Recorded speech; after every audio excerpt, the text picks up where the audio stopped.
Since this show returned to the airwaves a fortnight ago, Raw has dominated proceedings while SmackDown has edged ever closer to oblivion. Will this week's review end up proving the exact same, or will, like they say in WWE, anything can happen and things change? Well, there's only one way to find out on this week's edition of Wrestling Rant.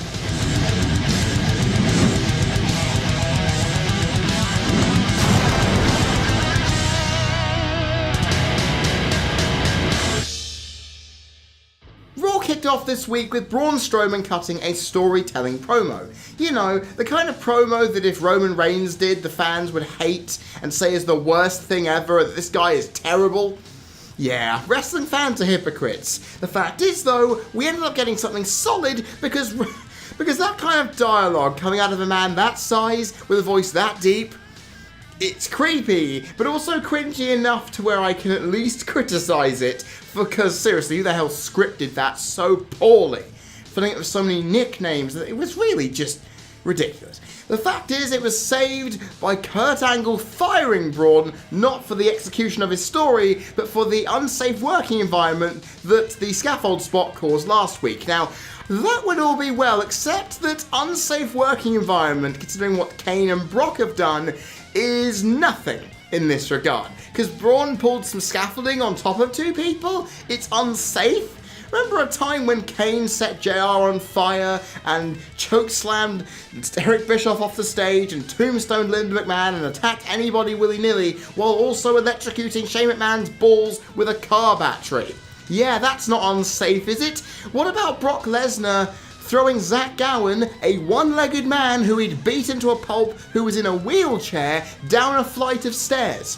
What about Brock Lesnar taking and ripping a car door off a bloody car and then throwing it into the audience, injuring people? That's an unsafe working environment, Kurt. And I know that your gimmick in the past was to hyperbolize your own achievements and make yourself sound and look better than those around you, even though you were a sniveling-nosed heel. But the fact is, you didn't have to transfer that to this. You could have just said, look, I'm going to punish you by putting you in a massive gauntlet match with the entire freaking roster, and then we'll see how you get out of that. That would have made a lot more sense. Then again, at the same time, we wouldn't have seen what we were going to see later on in the evening, so it makes sense why they did it. Anyway, a solid start to the evening. Let's hope it progresses better from here. We followed up directly with a match featuring The Bar taking on Titus Worldwide in a rematch following their shock defeat last week. Now, this was a slow-burning and fun match that was very athletic that made Titus and Apollo, unlike the week prior, look like threats. Because they got a ton of offense here, they looked great, and their team dynamic of muscly strong guy with pacey flippy guy actually worked. I would love to see more of them if they got momentum behind them and had a good storyline put to them. Because, I mean, Titus Worldwide and the brand itself may not be the greatest thing in the world, but put the right thing behind it and man, it will steamroll everything, and they could be champions at some point if the right feud comes. The fact is, this had a lot more storyline implications, because unlike last week where they just lost because of it, it was random as hell. Jason Jordan came out and distracted him, making Sheamus and Cesaro feel embarrassed, this time on a much bigger scale. And Seth Rollins came out afterwards thinking, what the hell were you doing, man? You don't want to make them even more angry. We're more likely to lose now. Which is great. It worked with the story, and it was a good TV match that ended on a dirty finish, but one that I can actually be happy about, which is rare because that never usually happens. Overall, this was pretty good. And we moved on to another match because reasons, with Cedric Alexander taking on Tony Nese, who, my God, is impressive with those hard-hitting strikes. This was a solid contest that did its job of building up Cedric to look like a threat whilst a wounded Enzo looked on and, oh God, that facial expression. Enzo, you're screwed if you can't get anything out of this going into the Rumble. I'm seriously, that facial expression bloody made it, even though Enzo's promo at the beginning was a bit flat, as was Goldust and Cedric's. Seriously? Just because they can cut a promo every week doesn't mean that they should. Then again, Cedric looked good, the match was built for the Rumble nicely, meaning it did its job, and I can't give a SmackDown a strike for that. It was enjoyable, in spite of the fact that it could have been a little quicker. Just my opinion. Regardless, we move on to, well, what the rest of the first hour was dedicated to, and that was Braun Strowman destroying stuff. Logically, he threw security guards around like ragdolls, he messed up Kurt's office, he put Kurt Hawkins through a table, he tipped over a production truck and threw Michael Cole into people. But of course the highlight of all of this, going near a guy who was scared out of his wits' ends, and he just took a piece of cake and stuffed it in his own face and then walked away. I'm sorry, if you can stand around Braun Strowman and get away with not being manhandled, you therefore win the Wrestler of the frickin' Week. Well done, planted security catering guy. You win that award.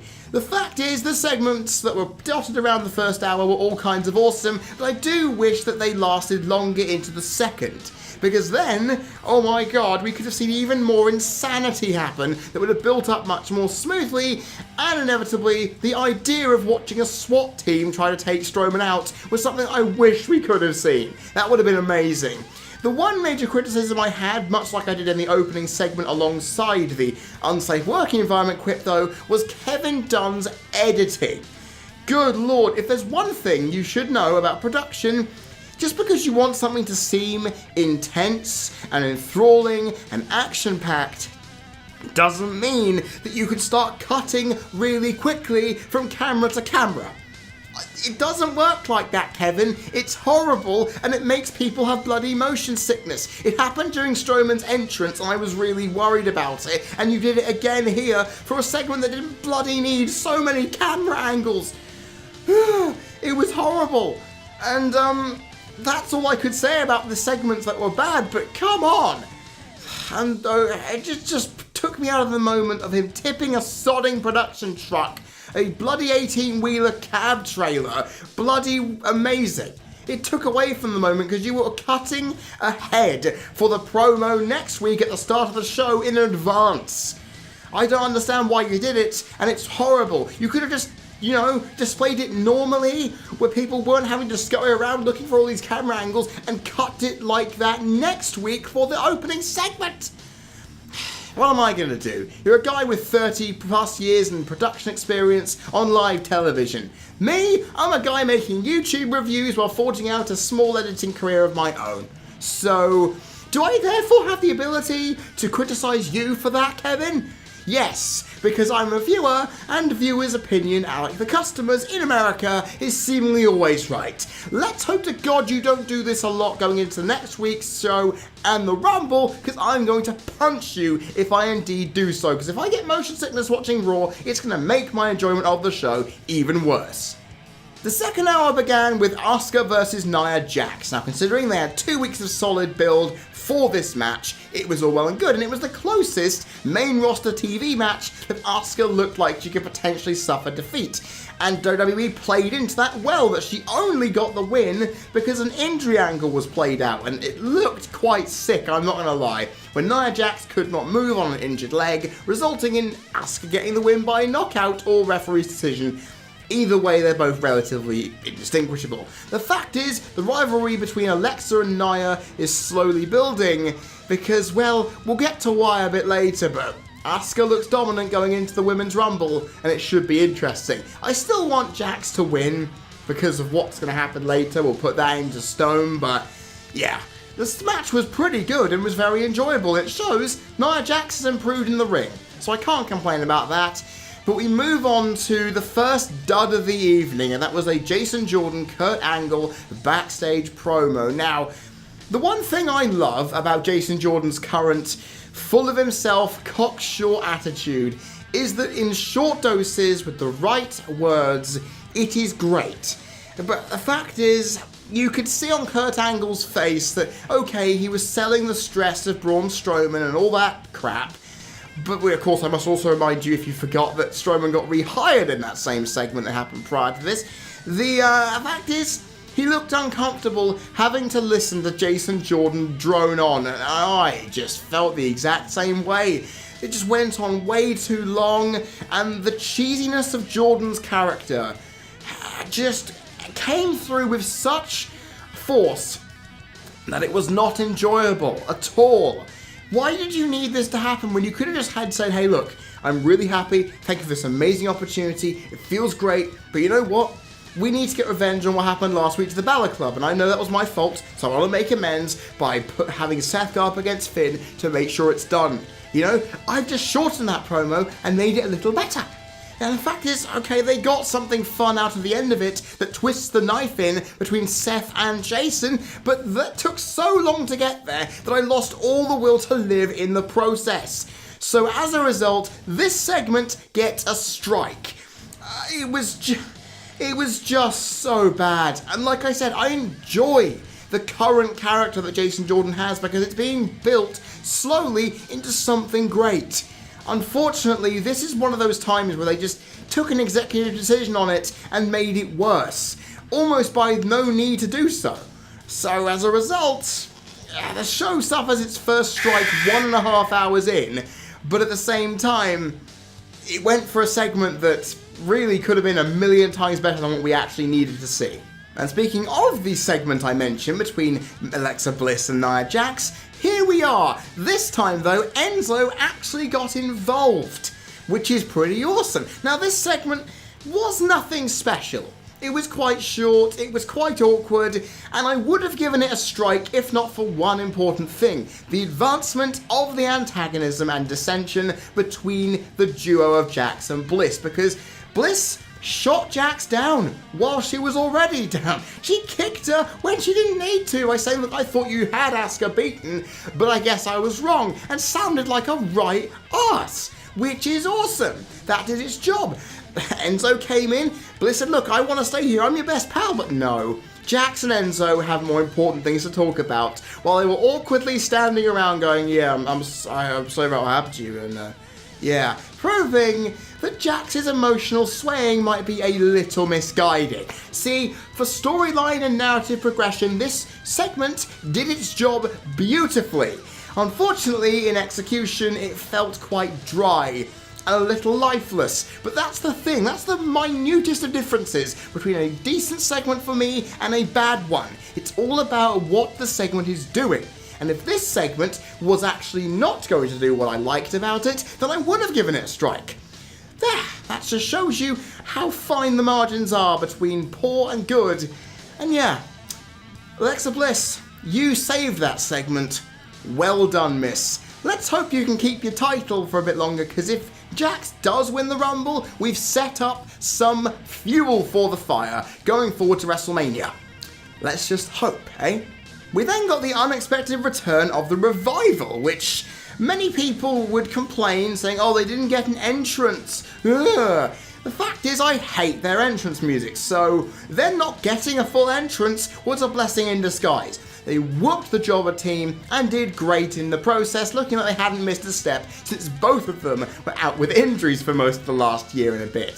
The fact is, it was the promo afterwards that really got me intrigued, because they were given a live mic with no script. You could tell because Dawson flustered himself trying to get his words right. It was quite fun, but they said professional wrestler out loud.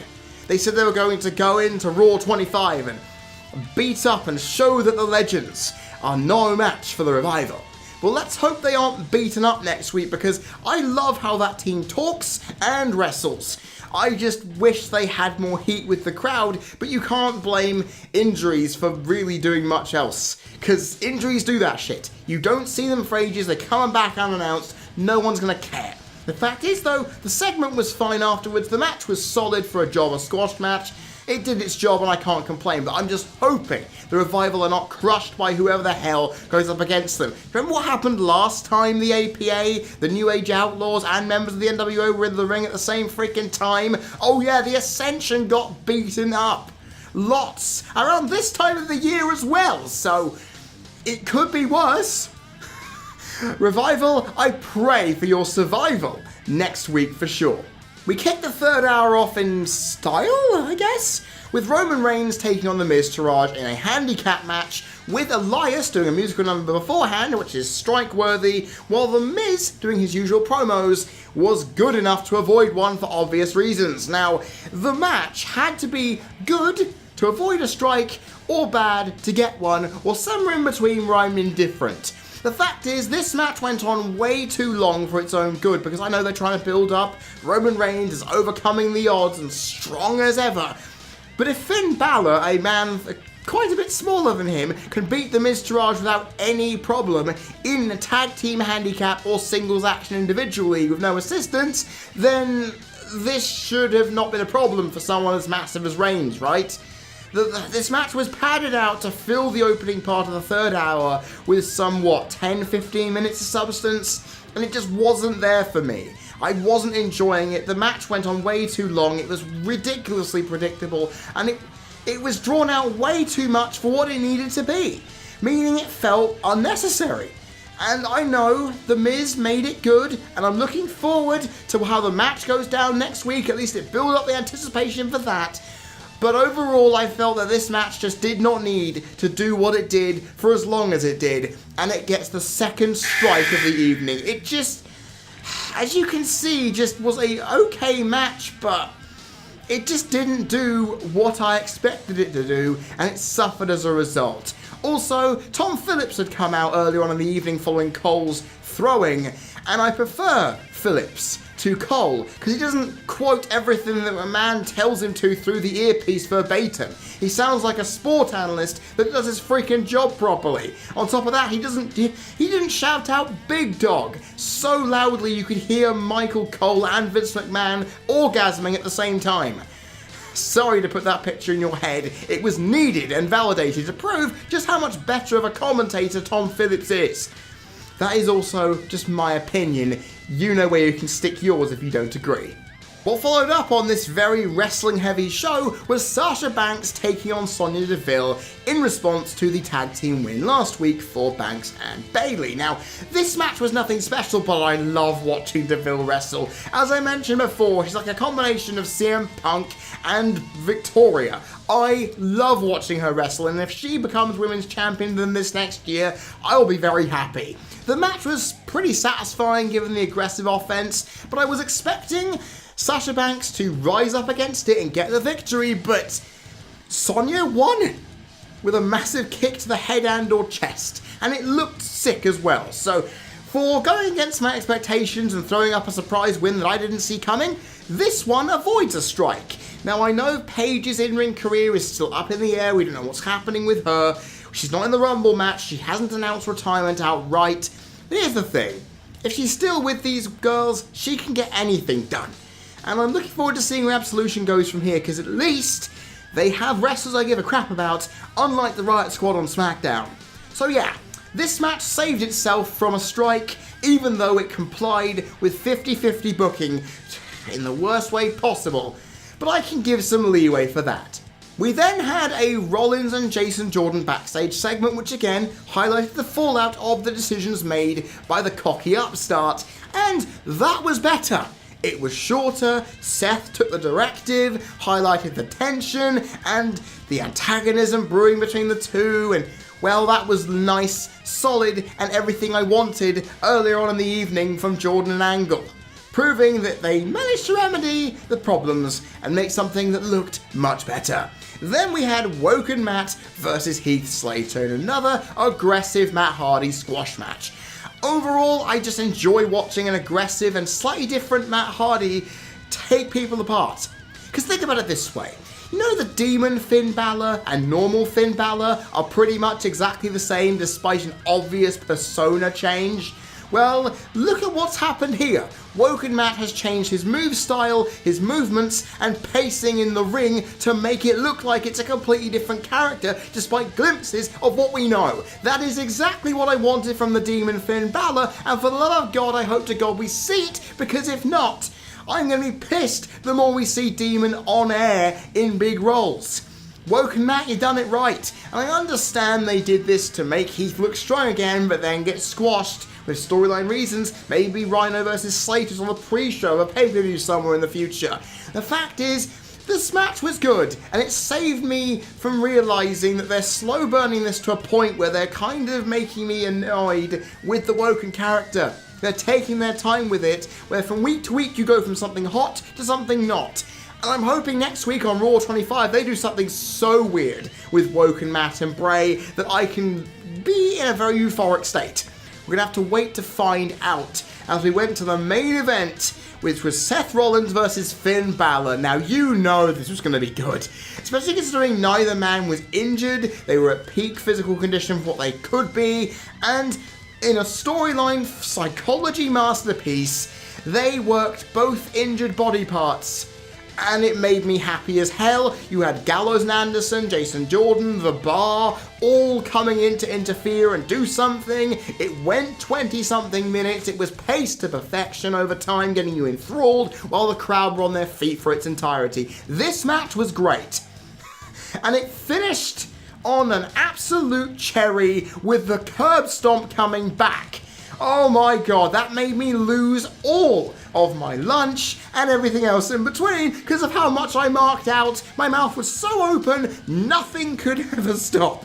It was great. And okay, I wasn't a huge fan of the prolonged camera movements on Finn afterwards, showcasing where the curb stomp had hit him. Was that an anti-concussion thing?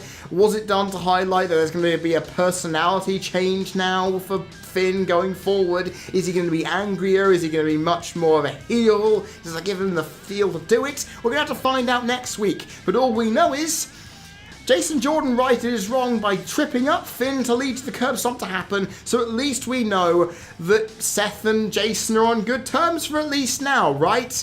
Going into next week's show, where I don't think the storylines are going to matter that much, this is good building for all concerned going into the Rumble, and that's great. Raw ended on a good note, 2 strikes out of the 3, it was a pretty good show. It wasn't amazing, and it still had some problems dotted around that really could have been third strike territory, but it was a solid, good show. Now I'm hoping SmackDown can equal it, otherwise it'll be business as usual by the time this review ends. We kicked off SmackDown knowing, thanks to the internet, that the US title match is not going to happen at the Royal Rumble, which means it's going to happen the SmackDown prior. Okay, that's decent booking, right? Nah, it's not. It means another SmackDown match is taken off so Raw can dominate the card. Oh well, we started off the evening with Xavier Woods versus Jinder Mahal in what was a pretty solid match. I mean, it's nothing special because it's a Jinder Mahal match where he can't really do much, but Xavier Woods sold like a boss for him and made him look dominant in what was quite a one-sided contest, proving, holy crap, if you don't push Xavier Woods anywhere soon, people are going to get annoyed, WWE. The guy's got talent on the mic, as we showed beforehand, and in the ring. Utilize him well and you have a moneymaker on your hands. Overall, it was okay. I felt that Jinder did enough, Xavier overdid enough for what he had to do, and it advanced Jinder ahead. Considering what he did later on in the evening, it was validated, but okay, SmackDown started off on a solid footing, and I can be happy with that to an extent. As we go on to what became a staple throughout the evening, random phone promos promoting the Royal Rumble and people who were in said matches. Here's the thing, it worked for Baron Corbin, because Baron Corbin would be a guy to do that sort of thing.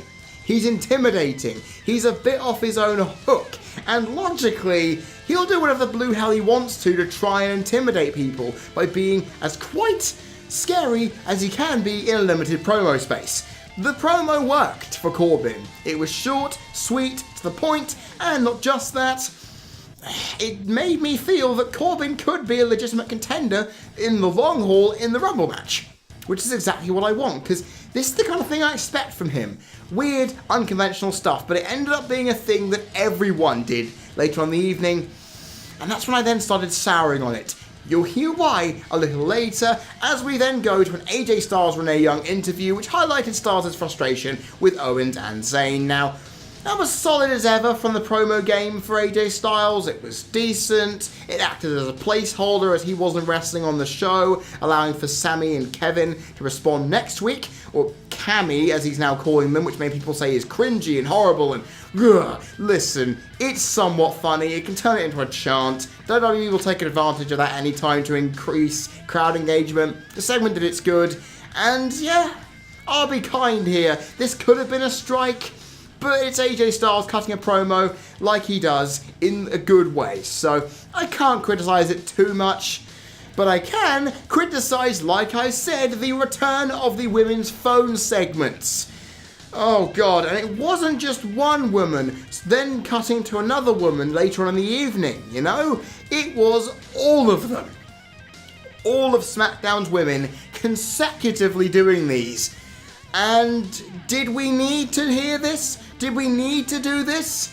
Jerky camera movements, continuously cutting from one to the other with cringy dialogue from people who are not good at mic skills like Lana. Well, actually, Lana's pretty solid. Like Tamina, Natalya, and the members of the Riot Squad who haven't really done their mic skills any justice yet. It was poor. And as a result, ladies and gentlemen, it was insufferable and just utterly pointless, filling in time for no legitimate reason other than the fact they had to. It got a strike. I am not going to hold back because that's the kind of useless segment that I don't want on my weekly wrestling shows. And why is SmackDown laboured with it when they have 1 hour less, meaning they have to put more into a show than Raw does on a bloody 3-hour broadcast where they can somehow pump things in? Lord knows. Lord knows. We ended close to the first hour on a little bit of an unwavering ledge. We needed something to balance it out and make it fun, and we got that to a certain extent in Bobby Roode versus Mojo Rawley, the final semi-final contest for the US title tournament. Now, Rawley looked dominant in defeat, wearing down and focusing on Bobby Roode's arm, and honestly, it made me smile how intense he was, because he looked a bit samey in his promo game and his entrance, but once he gets in between those ropes, he is a taunting, methodical beast. And I can't wait to see where it goes from here. Let's hope he gets the right feud to play off it well. Regardless of that, of course, Bobby Roode won, and we knew that was coming. It was predictable as sin, but the match was pretty good, even though it was one-sided.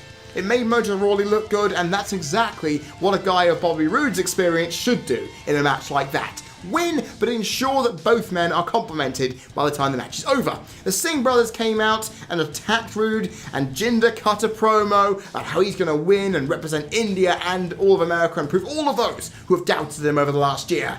And he, of course, didn't count on Bobby Roode saying, "I want the match tonight because I'm a fighting bloody champion in the making," only for Daniel Bryan to interrupt Jinder and accept it, meaning we got the conclusion to the tournament tonight.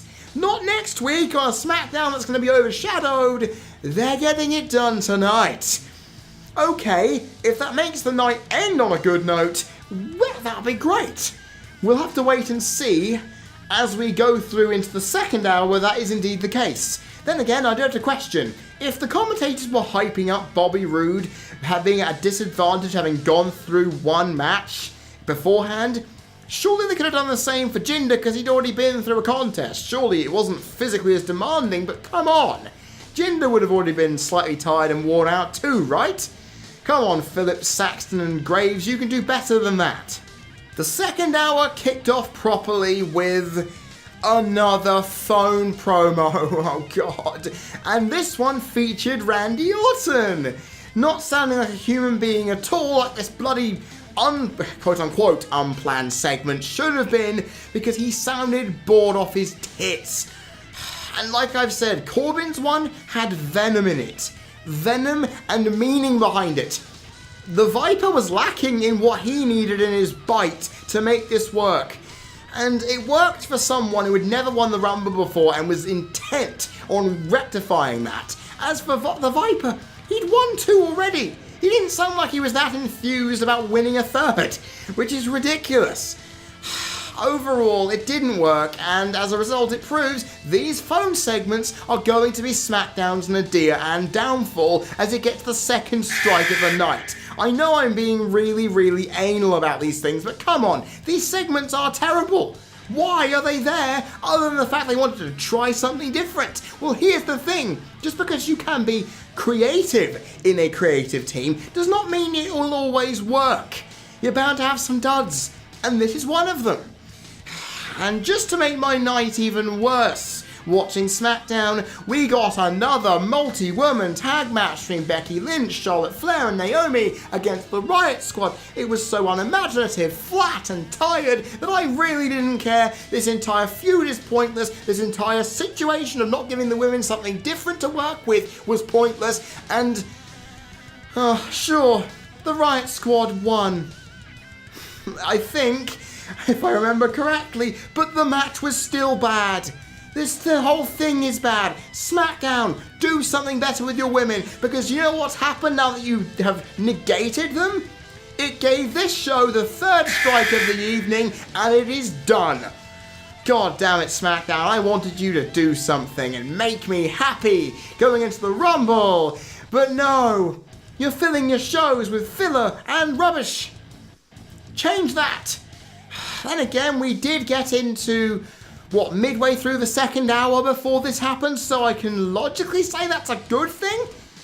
We'll see. The rest of the night had the Usos doing a backstage promo, which was solid as ever, which of course had Gable and Benjamin getting the upper hand, which was really nice, highlighting that yes, we know who you are, even though they highlighted that obviously that they couldn't tell the difference, neither can we. It's a running joke, and that was okay. The Nakamura phone promo would have been terrible, but unlike Orton, it actually was quite short. It had a few English words highlighting Nakamura's desire, but just like last week, he did very little, but spoke tons. And if Nakamura's not your favourite to win the Rumble, I don't know who will be. And of course, the tournament final match was predictable as all sin. It was a little sluggish, but it built up in its final third to be solid and average at best. Nothing bad about it, but it could have been better. But we got the crowning moment of Bobby Roode ending the night, so I guess that remedies everything. So as you can see, we had one strike late on in the first hour, but too early in the second, meaning this show comes across as an okay one. It had some things in it that I liked quite a bit, but it was let down on subpar execution on one feud and its promo game surrounding multiple angles. This show could have easily walked through without having to worry about much if they weren't so stupid in pacing the show's timing out. Regardless, I think you can see who's won this week.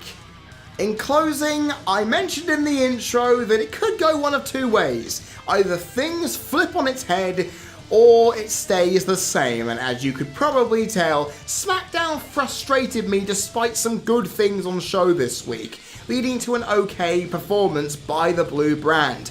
Raw, however, okay, there was a couple of things that were verging on strike territory throughout the night, but it paced itself well and gave me enough to smile about to where, you know what? Raw is just going balls to the wall good. It's not amazing, it's not great, but it's good. One strike short of being cut off, meaning it would have probably been okay, but hey, the Red brand is doing what SmackDown should be doing and isn't by providing consistent and solid television from week to week, and as a result, it wins its third week in a row. And with Raw 25 pumping stuff in next week, it could win its fourth show in a row. But knowing that that's going to be a nostalgia fest, SmackDown may have the upper hand here.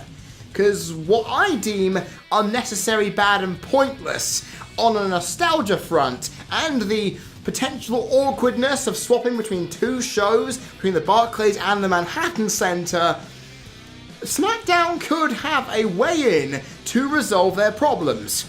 We're going to have to wait and see to find out whether that is indeed the case.